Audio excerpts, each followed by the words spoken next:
Hi and welcome to Creating Cadence, a podcast for life and work in motion. I'm your host, Mich Bondesio, a coach, consultant and entrepreneur, and the founder of Creating Cadence.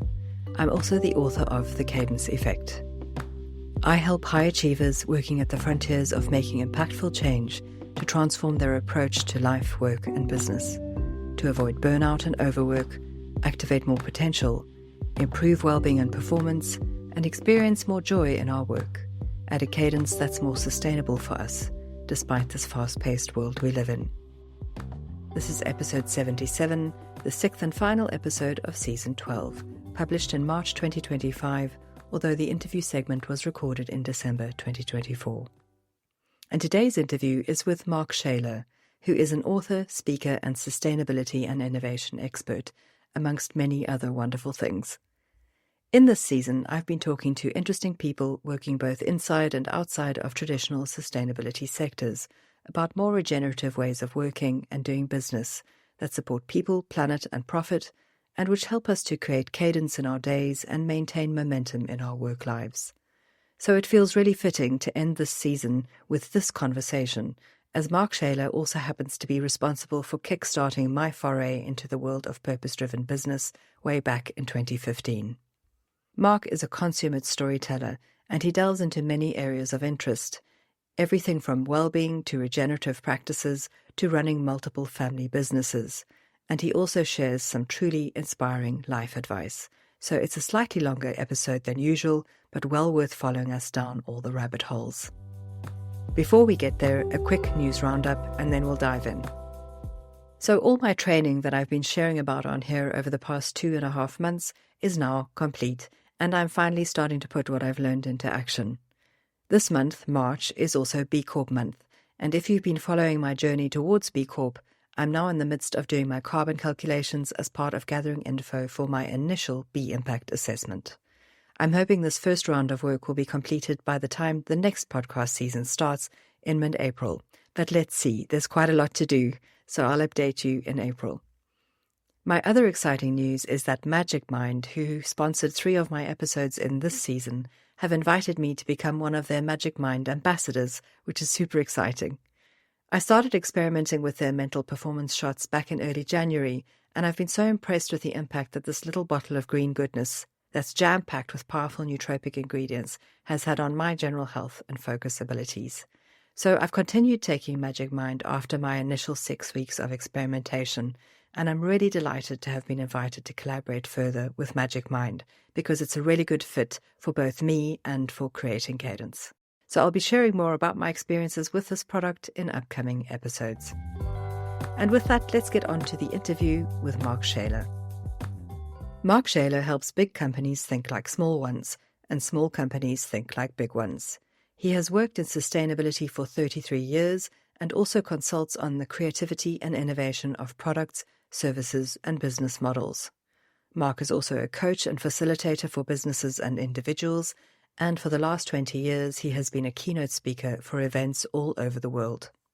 Mark's clients include Patagonia, Nike, Samsung, EE, Audi, Bombay Sapphire, Seedlip, Universal Works, Unilever, Mars, and many more. He is also the author of 3 books. There's Do Disrupt, Change the Status Quo or Become It, and Do Present, How to Give a Talk and Be Heard. His latest book, You Can't Make Money from a Dead Planet, The Sustainable Method for Driving Profits, was published by Kogan Page in 2023. This is a rich and varied conversation. Mark is deeply insightful on a number of fronts and shares generously about his own experiences by way of example. He brings in his deep knowledge about sustainability and regenerative business, but also delves into how geography shapes us and our behaviours, and navigating the roles we fill in later stages of life, as well as sharing his cornerstone practices for well-being, plus great advice on developing our self-awareness and making peace with what we leave behind. As I've mentioned earlier, personally, Mark and his work have been a huge inspiration for me on my own journey through life over the past 10 years, so I was really grateful to be able to have this conversation with him. So if you're ready, let's dive in. So welcome to the Creating Cadence Podcast, Mark. I'm super excited to have you here. I'm so pleased to be here. Number one, because of the podcast and its own trajectory is interesting. And number two, because I haven't seen your face for years. I know. And it's joyous to see it. Thank you so much. So some background for my listeners. I was first actually introduced to your work back in mid-2015 when someone in my network sent me a YouTube clip of you talking about something to do with sustainable working. And it really resonated because I was just starting on my journey back then. I can't believe that's almost 10 years ago now. Stop it. I'm a grandfather now, right? And I had to message my ex-business partner yesterday about something that might be on his server still. And he said, what year will it have been from? And I said, 2007. And he said, 17 years ago. Crazy. Like yesterday. It is. So since then, I then got the chance to meet you in person. I was so fortunate when I attended the Do lectures in 2016, and then I volunteered there in 2017, and we had a couple of kind of conversations about this stuff. And then during the pandemic, aside from starting your online Qigong sessions on Instagram, which are still going, for a time you also hosted a weekly online social group for stragglers like me who needed a bit of support and conversation during this time of isolation. And that weekly meetup at the time was incredibly beneficial. And then we've kind of kept in touch loosely since then. And it's been really amazing to see the trajectory of your work, both through APE, your consulting business, and what you're doing with all these other business projects that you have with your family that are involved. And we'll get to chat about all of those too. But first, I just want to start with your current context. Tell my listeners, where do you find yourself in your life and work at the moment? Oh, I love this question. Right, I'm going to do this in 5 ways. Geographically, I am in the very centre of England, right? Mercia. So near a place called Ashby de la Zouch. It's a place that everyone goes through and no one really knows anything about, but they know it's on the back of the McVitie's digestive biscuits. Right? Okay. And it's an interesting little part of the countryside that was an accidental find. We grew up, Nicola and I both grew up in the same town, maybe 15 miles from here. Never meant to come back to the Midlands, but we find ourselves here now for the last 20 years. And we found ourselves in this house, 24 years, found ourselves in this house for the last 15 years. Wow. Right in the middle of something called the National Forest. So old coal mining that's now been regenerated.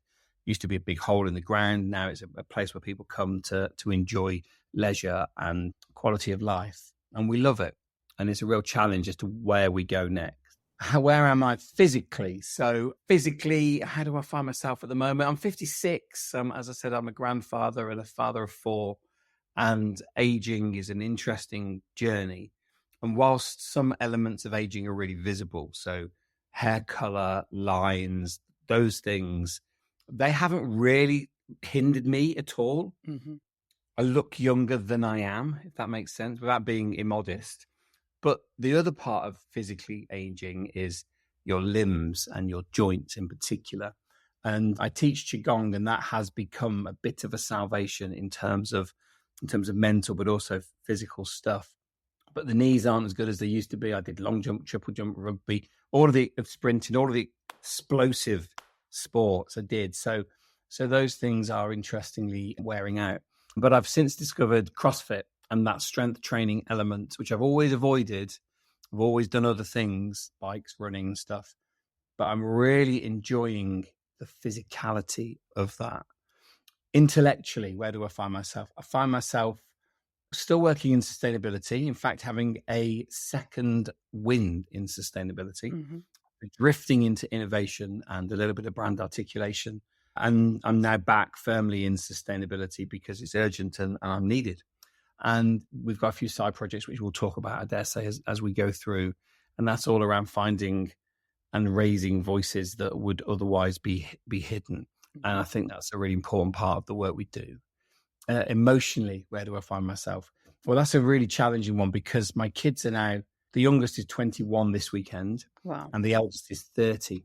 So they're not kids anymore and they need me less, or they need me differently. And I don't know, having just always been there emotionally and to put things in the wall or to help them with their cars, the demands upon me are less. And I remember my dad saying to me not long ago, maybe 10 years ago, I rang him and said, I need a bit of advice. And he kind of jokingly said, oh, well, that's a surprise. You don't ask for advice ever. And I thought, okay, that's really bothered him. Like there's something there that he feels less needed. And I couldn't see it at the time. but I can see how the other side of independence can feel like bruising for the person that you were dependent upon. Yeah. And in reality, like I left home when I went to university, never went back, got married at university. I've been less needy than my brother, for example, who returned home and was given my dad's business as a gift. And he's had much more of that support. I've kind of not needed it, but I hadn't realized that the other half of the taking deal is the power of giving. That's an interesting one. And I find myself emotionally in this understanding of how to let go of them, not them, of what they need. And that in itself brings me to the big change that I see in my life emotionally now. And this is one of moving through the Jungian archetypes of masculinity, which you don't tend to move through them, you tend to hold them all together. In terms of women, it's much more of a journey, many more archetypes. I'm very envious. But there are 4 main ones for men in Jungian theory. And they are the warrior, the lover, the magician, and the sovereign. And most men, when they're young, they start off as lover, warrior, fight everything. And the love, it's not about sex. The love is not about sex. It's about addiction. And the warrior is about fighting, including fighting yourself. And then some people move into magician. I've always been a bit rubbish at that one. But I'm beginning to value within me my own sage, my own sovereign, my own authority. And that's been a really transformational acceptance. I remember 6 years ago, a bit longer maybe, when Daisy told me she was pregnant. I did all the right things. Big hug, you're going to be amazing. That's great, wonderful news. And then she left the room, ironically, to tell her boyfriend. She told me and Nicola first, because she happened to be with us that day. And I just remember putting my head in my hands and thinking, I do not need this in my life, right? How can I be the innovator, the fire starter, which is a role I had at that point, and be a granddad? Now, of course, 2 things happened. It took me about 3 weeks before I went, oh, this isn't about me, right? Egocentric man. And number 2, of course, it's easier to be the fire starter, to be rebellious when people don't expect you to be. So it kind of made all those things more so. So emotionally, I'm in that position of beginning to let these things go and to learn to love what I've grown into. And I don't know whether I came up with this or whether somebody else came up with it, but I'm going to claim it because I can't find who else said it. I always feel like the first half or 2/3 of your life is acquisition. It's pulling things in, experiences, partners, money, houses, even acquiring kids, right? It's what we do. We suck everything in because they help define who we are, or we use them as the buttress roots of self-worth. You know, why bother explaining what you believe in when you can just show them your new car, right? It's a kind of lazy shorthand way of branding ourselves. And I think the last third or the second half, depending on where you want to draw the line, is not about acquisition. It's about deposition, a bit like a river. It's about giving back. It's about not needing things to shore up who you are. It's about being so comfortable with who you are that you can just be it. It's about becoming nobody. And I think that's a really important transition, and one that is not always easy for people. But I've done a lot of work on myself and a lot of work in the men's world, men's groups and stuff. And I've been thinking about this for a while. I feel really comfortable being that sage area of my life and lifting others. And that sounds really cliched, but I think it's true. And actually being seen for what I say, not for how much I push myself forward. I think that's an important one. And then the 5th element is spiritually. Where am I spiritually? And that's always a really hard one to think about. And I think I've spent a bit of time in monasteries, Buddhist monasteries over the last 12 months, just a few little weekend courses. And I've really enjoyed the silence and the quiet. And I'm not religious in a formal Christian or Judaic or Islamic perspective at all. And I wouldn't even use the word, I'm not very religious, but I know what gives me awe what brings awe, AWE. And it's nature, which we'll come back to again and again. It's being in spaces that feel limitless and ill-defined, i.e. no edges to them. And so I've sought, and it's being in water as well. So I've sought those things out, and that's where I get my more spiritual side from. So that's where I am. There's 5. That was interesting. I didn't think I was going to do that, but there's 5 elements there. I normally talk about 4 of them, but I had to add geography because it's the most powerful subject on the planet, right? It is. It is the planet, right? It is. Thank you for being so generous and sharing. Fascinating. So much of what you had to say there. I mean, I think 2 things that really resonated for me was that idea of those first parts of our life where we are looking for external validation a lot as part of that acquisition. But then we eventually learn to look inwards and not seek validation outwards and become comfortable and accepting of ourselves as who we are is really powerful. And that spiritual element, I agree, nature is so important, and we will touch on this in a minute with one of my other questions, but it is around that interconnectedness, that interlinked element. We are not separate from that in any way, and the only way that we really understand the value of it is when we are able to reconnect with it and understand our place and role in it. We are not powerful over it. We are a part of it. So super important points. Thank you so much. Talking about physical and mental well-being elements that you've touched on a bit, and I want to go into that a little bit more, because strong physical and mental well-being foundations, both inside and outside of work, are key pillars of what I do with my clients in terms of creating cadence, because they help us to build resilience, they help us to activate our potential and creativity and improve our productivity, and also help us avoid burnout. I've always found you a very optimistic person in terms of your mindset. You've shared openly about your health and fitness activities that you do, and you have some very interesting ones.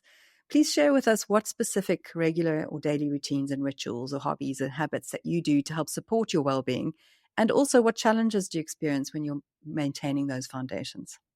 Brilliant questions and beautifully timed, actually. I'm a really early morning person. I always have been. Always up at sort of 4:30, 5 o'clock, even as a kid.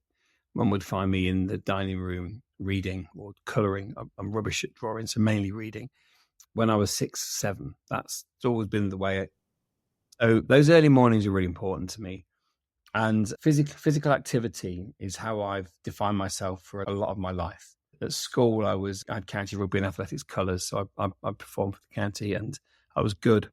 I got all the way through to trials for the Leicester Tigers rugby team in about 1986, 87. And I really enjoyed the physicality and the sprint, the speed that I needed to do that. And I long jumped and I did 100 and 200 meters. So I always felt those explosive things were a really important part of me. Put me on a long run and I struggle, right? So no stamina, all force, right? Mm-hmm. Which is just ill-balanced and utterly wrong. And as I've aged, I've got onto the bike and I can cycle a long way and I can run, not very fast. I'm not a quick distance runner, but I can just keep going. And that's amazing. So going into 2020, that's where I was. And then, obviously, I don't want to make it about lockdown, but everything changed and we weren't able to do the things that we were doing before, certainly not with the people that we did them before. But I was able to get up early and go for a walk. Originally just for an hour, but we just got up and went in the dark. So we were only walking in the light for an hour. Mm-hmm. That's probably cheating. But Nicola and I, we did these morning walks that were maybe 2-3 hours long, half in the dark, half in the light. And it's a really beautiful, soulful thing to experience, walking through the places that you know but you don't know, with the person that you know but you don't know, mm-hmm. holding their hand. And of course I knew Nick, but we were able to have the time to have conversations that just went a little bit deeper. Mm-hmm. So that's Cornerstone. And it dropped off about a year ago or 9 months ago. Nicola she grew tired, understandably, of getting up at 6 o'clock and getting out for a walk at 6:15. It wasn't really her ideal thing to do. Moving into perimenopause, I can understand that that's not brilliant. So I stopped and I missed it. So I've started again. So that's Cornerstone 1. Mm-hmm. Cornerstone 2 is cold water. I go to the water to find myself and I go to the water to lose myself. And I could always swim, but I could never really swim well. And a friend of mine suggested I go for a lesson. And I was a little bit offended, if I'm honest with you, mate. I don't need a lesson. I can go and swim a mile now. And it would have taken ages, but I would have swum a mile. And I said to him, why? And he said, because I know you want to swim better. So I turned up on day one. A really dear friend of mine now, a guy called Dave Pycroft, is my coach. And they put us into the intermediate group. So not the beginners and not the, can't remember what the top group. The elite. Yeah, they call it elite. Yeah, yeah, which is where I am now, interestingly. But they didn't put us in that, and they didn't put us in the lower group. And he said, what do you want? You can swim. I said, yeah, I can swim. He said, so why are you here? I said, I want to stop swimming like a boxer, and I want to start swimming like a swimmer. So he said to jump in and swim 4 lengths and he'd have a look. And I did that. Mm-hmm. And I got out, all splash and bluster and puff. And he said, yeah, I can help you. I said, okay. And he said, do you want to stop swimming like a boxer? I said, I do.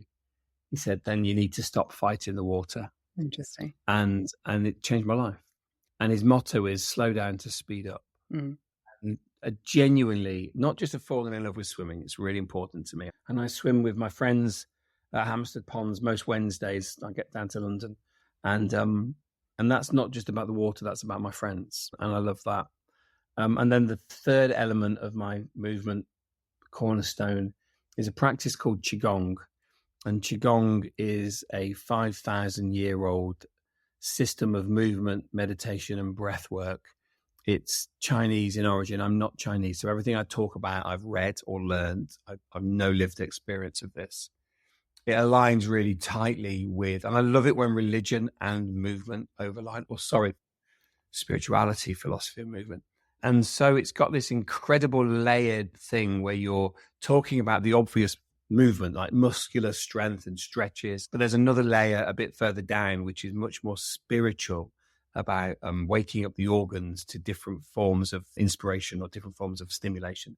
And then there's another layer down that is almost metaphysical. And I love this kind of like Lyra's alethiometer tearing of what comes with Qigong. And I absolutely adore it. And I teach it. And I taught it every day from March 2020 for 2 years, every day online for free. And then I went down to, I think, 3 days a week. And now I'm down to 2 days a week because irritatingly, modern life has crept back in. Yeah. But I teach it. I love it. And the reason I teach it is because I'm weak-minded sometimes. And if I had a choice between staying in bed with my wife and canoodling or scrolling or getting up and going and do some Qigong outside, I would often choose the softer option. Mm-hmm. And when I teach somebody, it's like when I teach meditation, I could do it on my own, obviously. But when I'm teaching it, I've got to get up and do it. It makes me turn up. Yeah, that accountability. Yeah, I think that's super, super powerful.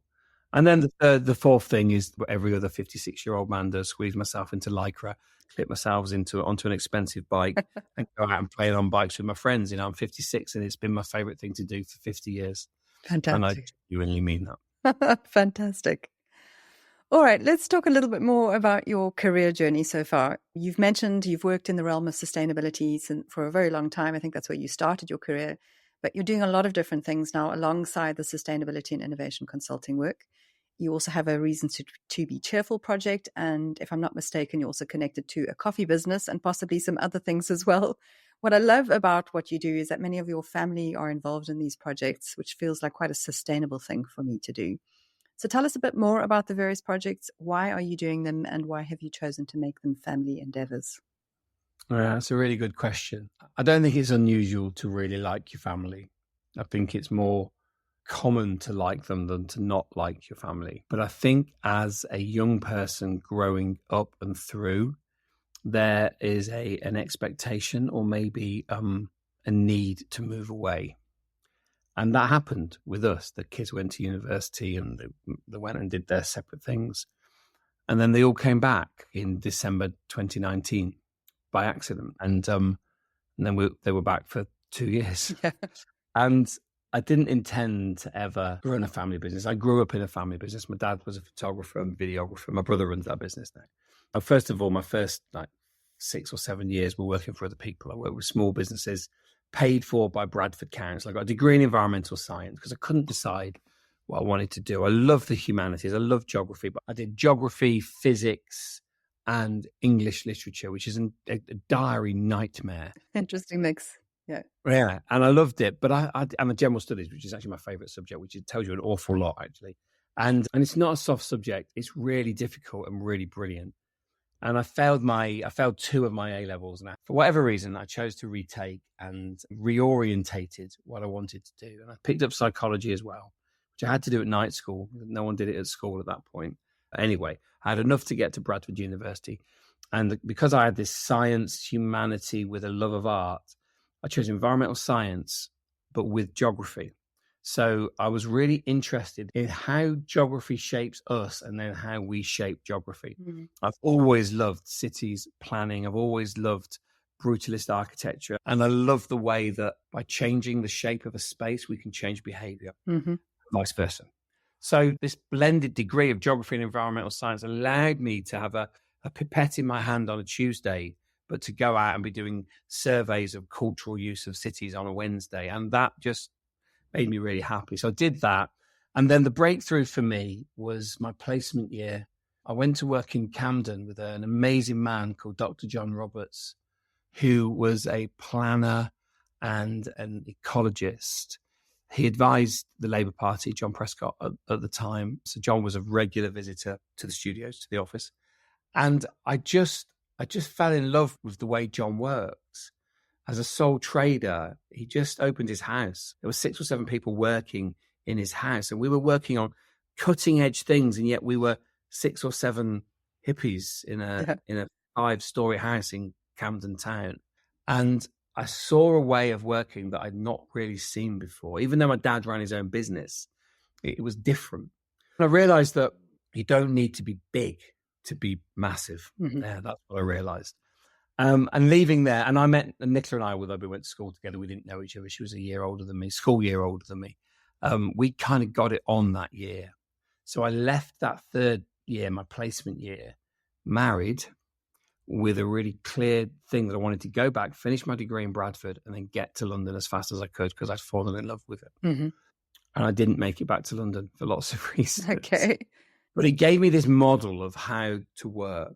And although I spent the next 6 years working with Bradford Council, doing free environmental audits of small businesses, which was the best apprenticeship you could imagine. And then I did a little bit of work in the consultancy, which was a big mistake. And then I went to Asda as head of sustainability. And I was there for about 13 months. I was mercilessly bullied. I had a really horrible boss. She just it was a really hard place to be. And I had kids young because I got married young. And I remember realizing, Mich, that I hadn't seen my children awake for a week during the week, apart from at weekends, for months. Oh, gosh. And I just thought, right, that's not great. So I left. I was going to emigrate to Australia where I was born. It's a long story. And we moved back down to the Midlands. My dad had a spare house. He let us stay in for free for 6 months whilst we got our shit in order. We ended up not going. We're still here. And it was the thing that made me, but it was nearly the thing that broke me, actually. You know, being bullied at work is miserable. Yeah. She went on to bully many, many more people. It's a really interesting trail of broken people behind her. And of course, it's never about the person who's being bullied. It's just not about you. It's about the bully. And there's something about the person being bullied that is so majestic, so powerful, that the bully is triggered to try and control. This is the magician element of the archetypes. Try to control that person. And actually, they can't. And to rise through and say, thank you for testing me, but bugger off now. And I learned a lot about myself. And I left that job in 2001. So I've been working for myself for 24 years. And initially, that was just me. And me and a business partner who I'm very fond of. Not easy to leave, but we didn't leave on bad terms. We just didn't want to work together anymore. And Nicola had always worked with me, you know, initially to do accounts and stuff and admin and the stuff that she felt qualified. She's not got a degree and she always felt she wasn't qualified for anything else. But now increasingly, Nicola helps me plan workshops, run projects. She's 50% of my business. And then, of course, the kids came home. And my kids have got different backgrounds. Daisy got a first-class degree in fine art from Central St. Martin's. So she came into the business and helped us pull together speakers and publications and events. She's just brilliant at it. And then has had 2 kids, and we've been able to employ her through all of that. And my son Max came home. He got a first-class degree in environmental science from Sheffield, Hallam. And so he then picked up all of our carbon footprinting work. And he's just left, actually. He's just gone. He now looks after carbon scope 3 for a supermarket. He's ironically come back into the same place that I went. Not the same business, but the same sector. Interesting. And that's been amazing to be able to lift and pay them well and reward and teach, and then watch, and then open the gates to the door to the cage and watch them fly high. And they'll be my best boss one day. Yeah. And I love it.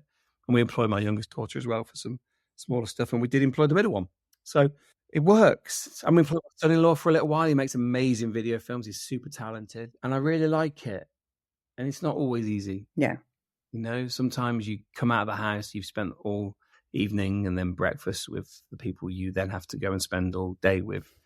But I've always had London, you know, it has my heart on a string and it pulls me, and I go down maybe once or twice a week. And it's that I love nothing more than getting to the train station, getting on a train on the way to London. But I love nothing more than getting on a train station at St Pancras or Euston and getting on a train. Head home. Yeah.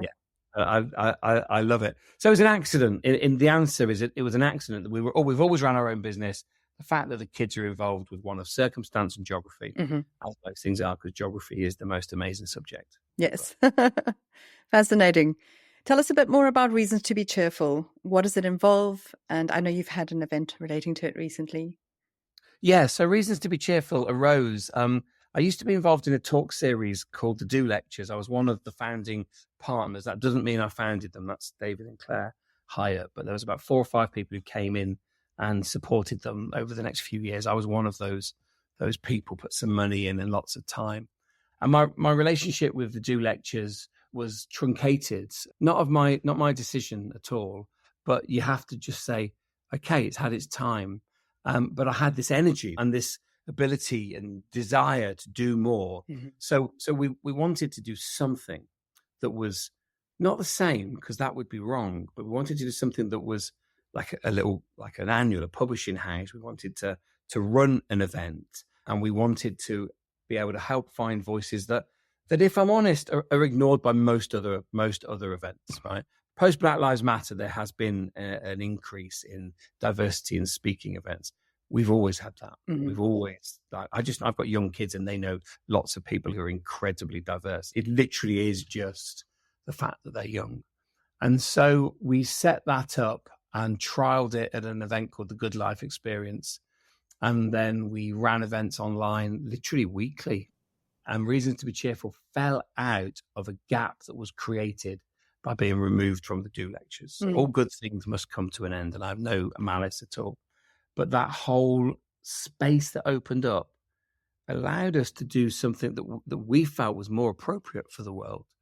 And it's grown, and it shrunk a little bit, and then it's grown again. And we run an annual event, Reasons to be Cheerful Live. We couldn't run one this year because Daisy was on maternity leave for much of the year.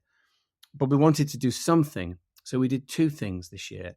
We partnered with an amazing event called Blue Earth Summit, which has moved from Bristol into Woolwich Works. And they wanted a little bit of an edgy sub-event. So we ran 2 days for them there, which was wonderful, truly great, really lovely match. But that was relatively expensive to go to in comparison to what we would charge for our annual event, which is like £100 or something. And so we thought, okay, well, let's try and do something small and cheap and intimate. So we came up with Commune, which is, where stories burst into life. And we've got, it's in this space that I'm in now. It holds the most we can get in here if we're relatively uncomfortable is 40 people. Oh, that's pretty big. Yeah, it's all right. Yeah. But we hold it at about 35 plus a speaker. So we're about 40 people, 2 speakers, 1 performer, fire pits, samosas, music. There's alc and non-alc as well. And we just have this sort of 3-hour evening event. And of course, it's not a 3-hour evening event, Mish, is it? Because people stay relatively close to you and they say, oh, are you going for your swim in the morning? Because they all know that I swim in the morning. And I say, yeah, we can go for a swim in the morning. So before you know it, you've got 20 people for breakfast. So we lost so much money on it. I cannot begin to tell you. We didn't charge enough, number one. And we pay everyone. Like most events don't pay the speakers. Right? All the events I've ever been involved in don't pay the speakers. We pay everyone. And we pay the performer and all of those things. So we lost so much money. And then everyone turns up for breakfast. And I'm thinking, brilliant, I'm cooking for 25. And I don't mind that, because when I look at the room, that's commune. That's parliament. That's talking. That's being together. And it was a really big success with phenomenal feedback. So we're going to do another one in March. Fantastic. 2 speakers, a singer, samosas and breakfast. And breakfast included this time. I might have to charge a tenner for breakfast. Genuinely, we're hemorrhaging cash. I don't think that's unfair. And I think it's amazing that you've created the space for magic to grow. Thank you. You never know where it's going to go. And yeah, I'll share links to your newsletter for that in the show notes as well. All right, let's get back onto sustainable business. A key term linked to sustainable business that I often reference in my work is the idea of the triple bottom line: people, planet, profit, how their interconnectedness is integral for our future survival.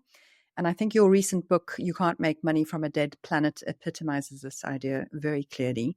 You obviously have extensive experience, but many of my listeners are just starting on this journey. So tell us why this idea of the triple bottom line and related concepts is so important for future-proofing ourselves and our businesses, particularly in our current social and economic context. Great questions. So when I started in this job, which was in 1990 in Camden, we didn't talk about triple bottom line. We'd just begun to talk about sustainability. We talked about environmental safety. We talked about environmental equity. And I was acutely aware that sustainability was an incredibly middle-class concern. I had a friend who lived in Chelsea or Hammersmith, one of the less tasty parts of London, the wealthy parts of London. And his flatmate would buy organic flour but never use it. She would use normal flour. But they had glass cabinets in the kitchen, and she'd always line up the words organic so you could see them. It was like kind of like a branding. So I was acutely aware that I didn't want this to be that, but the sustainability is everything. It's how we make our money. It's how we make our families. It's where we make our families. It's not just about environment. It is about economics. It is about social equity, and it is about environmental security. So I've always baked the 3 things in. Then after the Brundtland report, we began to use words like triple bottom line. And it's incredibly helpful because pulls in those that are eco-skeptic, because you're placing the ability to make money in the future, future ability to make money, you're placing that at the heart of the argument. And the fact that that is hindered by environmental degradation doesn't matter, right? It's not the issue. It's the fact that how are you going to be an entrepreneur when there's nothing to entrepreneur with or for? So it adds this dimension of futurity, which I think is a really important one. So I've always had that built into what I do, but acutely aware that I need to abide by the metrics of the day, which today are carbon and money. That no one's going to do it if it's going to cost them lots of money. And if sustainability is costing you money, you're doing it wrong, right? I've saved my clients. I've recalculated it recently. I think it's $200 million a year over the last 25 years. It's something like $5 billion. I'm not on a percentage. I really wished I was. And so the cost effectiveness of that is unparalleled. And the cost effectiveness of investing in renewable energy, it's 6 times more cost effective. And yet we still subsidize non-renewable energy. We still subsidize the oil industry, for example. And so I've never been able to separate the need to use resources more wisely from the need to treat people fairly. They've always been the same thing for me. And I love business. And my line is, whilst business has created most of the world's problems, it's the only thing that can fix them. Being innovative, using enterprise to do good is magic. The problem that we have, the Companies Act, its only responsibility is to the shareholder for financial return. That's because that's the only way we could measure good when that was written. We can measure good in so many ways now. We desperately, in the UK, there will be other countries will have other pieces of legislation. In the UK, we desperately need to overhaul the Companies Act. It's urgent. And so that's something I'm really interested in terms of the litigious side or the policy side of that. So over the years, that's what I've done. I've always done it. And then I got involved in innovation and change and a bit on brand. And then I wrote Do Disrupt, which is about how you have better ideas faster. And because I can speak at events and I can speak well, I then wrote a presentation book called Do Present. And I sat there about 2019 thinking, most people know me for the thing that I don't do, or for the thing that I don't do the most of. I thought, okay, I need to sort this out. I need to write the book I want to read on sustainability. Mm-hmm. So I got approached by a publisher, Kogan Page, who are utterly brilliant, as our Do Book company, by the way. Miranda is incredible. She is, yeah. And I wrote this outline and they loved it. And I wrote the book and it launched a year ago. And ironically, it hit number 5 in the Amazon Business Ethics chart. And congratulations. Well, do you know what? It's an interesting one because there is a certain amount of ego that comes with that. And I think ego is such a misunderstood word. Generally, I'm not egotistical, but I'm really comfortable being seen. People confuse those two things. Mm-hmm. They confuse being good on stage with having an ego. They confuse being a big personality with having an ego. And I generally don't. But when it hit number 5, I did have an ego at that point. And I acknowledge that. That's exactly like, yeah. Well, I think that's a valid reason to celebrate because it's so hard to do that. Yeah, I was urging it to beat number 4, obviously. And so it's a really interesting challenge, that is. And so I wrote the book, probably, if I'm honest, I wrote the book for 3 reasons. 1, to reestablish myself in that world, because I drifted a little bit away from it. 2, because it needed to be read. Like, this is urgent now. There's no messing about. This is super, super urgent now. And 3, because no one truly knew what a regenerative business was. And I wanted to write the guidebook to creating a regenerative business. Mm-hmm. And that's fundamentally what I did, or what I wanted to do. And I think it's the work for the future in this field is amazing, and I have nothing but love and respect for them. But I wanted to take that a little bit further and give it a bit more depth. So that's why I wrote You Can't Make Money from a Dead Planet. And yeah, it seems to have gone down well. So I'm really pleased about that. That's fantastic. And you mentioned that you have another book coming out that's connected to this. Can you share anything with us?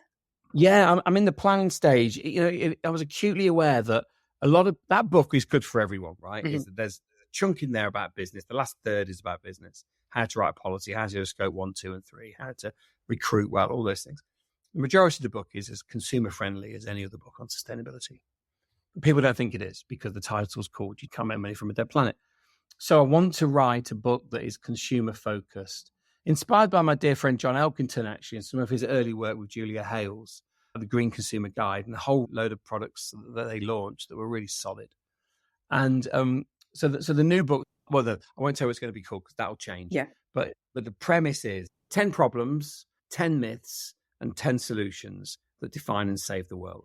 And it is much more consumer friendly, trying to kind of like burst open some of this rubbish that's spoken around sustainability and to apply the lens of science. And there's a whole load of people listening to this going, yeah, but they lie. The world is so polarized that I can't please everybody. I'm not for everybody. I'm, as my friend James Victoria says, I'm just for the sexy people. So I'm going to write a book about sustainability for the sexy people. That's what I'm going to write. Sounds brilliant. And it sounds like you're cutting through a lot of the noise to exactly what people need. Fantastic. So, Mark, as we're coming to the end, I've got one last kind of deep question for you. Based on your experiences of life and work so far, what key lessons or words of wisdom would you like to share with my listeners? You said at this point, Mich, I wished I'd read the questions you sent me. But I love going off the hoof, so I'm cool with this. Okay, number 1, move. keep moving. If you stop moving, you start dying. Just keep moving. Whatever you can do it as much as you can. 2, be still. When we get to meditative brainwave, when we get to theta brainwave, it's where we have better ideas. It's also where we find ourselves. It's where we're able to look at our fears. Maybe you're in a mat, maybe you're on a mountainside. Like, it doesn't matter. Meditation comes to us in many different places. It's where you can look your fears in your eyes and say, what are you trying to teach me? And I think that's really important. So move more, be still more. That sounds counterintuitive, but it's true. Number 3, you don't know what anyone else is going through. So greet them and treat them like you would treat yourself. Really important that we do that, because we can be unintentionally cruel sometimes. Number 4, you wouldn't let anyone talk to you the way that you talk to yourself. So a little bit of nice talk to yourself would be really good. Number 5, don't shy away from conflict. There's nothing worse than being ghosted, than having someone not tell you the truth but not have anything to do with you. It is just irritating and pointless. And it's a form of bullying, right? It's never about you. It's always about them. So if you have an issue, be honest, be upfront, deal with these things, nip them in the bud early. Number 6, if you look too hard for love, you'll never find it. It's like the rainbow's end. The more you search for it, the more elusive it becomes. When you're not looking for it, when you're just being yourself, it'll be just behind you, just over your shoulder. It'll be there. And I think this starts with, and it's a cliche, but it's so true, no one else will love you, and you won't love anybody else until you love yourself, until you spend time working out who you are and what matters to you. And to be able to have deep conversations that are semi-philosophical, you don't need to be a philosopher or educated to degree level to have those conversations, but explore what it means. I run a men's group online, and we had a really interesting conversation the other day about what to do when someone asks for money on the streets. And the person responded and said, I've been stung here before. I've given them money and they've gone off and bought beer and fags. And I just said, do you not drink when you're low? Do you not? Why is their beer and fag money less important than your wine money, than your Chateauneuf de Pape money? If I was on the streets, I'd smoke and drink too. And we seem to apply this separate lens when it comes to looking down upon people. We are one decision away from being that person. And so look after your mental health, but assume that everybody else is going for a tough time as well, and make sure that you're not unnecessarily cruel. I'm not saying don't have conflict. Clearly that needs to happen. And I don't know, really, that's 6, isn't it? Is there a 7th one? There probably is a 7th one. And it stems off number 6, being totally at ease with the person that you've grown into. There's a great poem by Heidi Pribe, or great phrase, and I use it a lot. And it says, to love someone long-term is to witness 1,000 funerals of the person they used to be. And that's true. I've been married for 34 years nearly now. And I'm not the same person that Nicola married, and she's not the same person that I married. And luckily, we still like each other, right? We're still together. But it's more than that. To love yourself long-term is to witness 1,000 funerals of the person that you used to be. And to let go of the ghosts of the past that are just going to slow you down. Super, super important. But the one that pokes me the most, and this is the one I have, because I nearly made it as a rugby player. I nearly got into the England long jump team. I nearly. And they're heavy bags. To love yourself long-term is to witness 1,000 funerals of the person you wanted to be. And to put those ghosts to bed. That's what, for me, has brought the most ease and the most calm. Don't get me wrong, right? I sometimes watch the England centres fall apart again, as they always have for the last 2 years. Utterly dreadful. And I think, yeah, give me a ball. I've got my boots. And there's still part of me that is that little boy in the stands. So they are heavy. But to relive the coulda, shoulda, woulda, it's just lunacy and madness. So that's my 7th bit of advice. Be comfortable with with saying goodbye to the person you wanted to be, and embrace exactly where you are. So powerful. No regrets. Be kind. Absolutely. Thank you so much, Mark. Tell us, where can people find you online, and do you have anything interesting coming up? Yeah, okay. So always easy to find, right? At Mark Shayler on Instagram. I am on LinkedIn, and my email address is markshayler@me.com. You'll find me at Hampstead Ponds most Wednesday mornings at 7:30 with my mates. Have I got anything interesting coming up? Yeah, always. Got some big plans next year for some work stuff, which I won't bore you with. Mm-hmm. Got some plans for another event. So we've talked about March. I think it's about the same time this one comes out. Yeah. There will be another Reasons to be Cheerful commune in the shed that I'm sat in now. We've got Reasons to be Cheerful live coming back in, I think, September, but that might change. And then we're back at Blue Earth Summit. That went down so well that they've asked us to do every evening across the whole of Blue Earth Summit. So those things are going to be big, and a range of entry-level prices from 35 quid or no breakfast, 45 quid through to, if you want to do the Blue Earth Summit, you get everything they do and us for their entry fee, which is about £700, I think. I can't remember off the top of my head. I'm planning that new book. I got a kid's book that I want to write as well, which I'll probably wait a couple of years, if I'm honest with you, just because it's about time. That's the challenging thing. Other side projects that we run a little, like a hot sauce business, which I need to do something with. It's been dormant for a few years. We've got Cherry Coffee, which has also been dormant for about 6 months. Or without my son-in-law, and he's had a new job and a new baby. So that's kind of been put to sleep for a little while. I would like to reinvigorate both of those. Mm-hmm. Over the next 12 months. I think they bring such joy to me to be in part of that. I've learned so much about branding, so much about consistency of posting, so much, this is the interesting one, so much about pasteurization when you've made a hot sauce, really important. And so they're the things that are coming my way, coming from us. I suspect, I mean, the work stuff's super exciting, but I can't talk about it. I suspect there will be another side project, because I've got ADHD, and I didn't know this until recently. I was the only one that was surprised, and I genuinely get bored. And I think, right, I've got an idea. Let's make shoes, or it doesn't matter what it is, right? So that excites me too. And then at some point there will be a move, you know. We've got a big 6-bedroom house. Our daughter lives opposite with her husband and the granddaughters.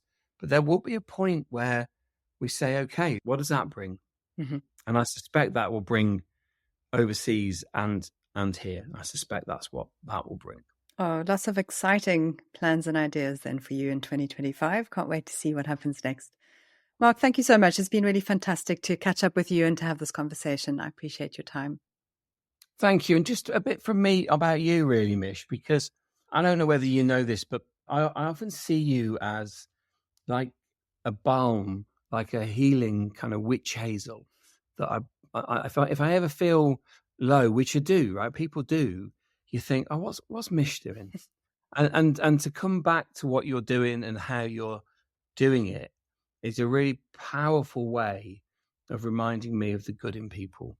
So thank you for everything that you do. And I hope you can see what I can see when you look in the mirror.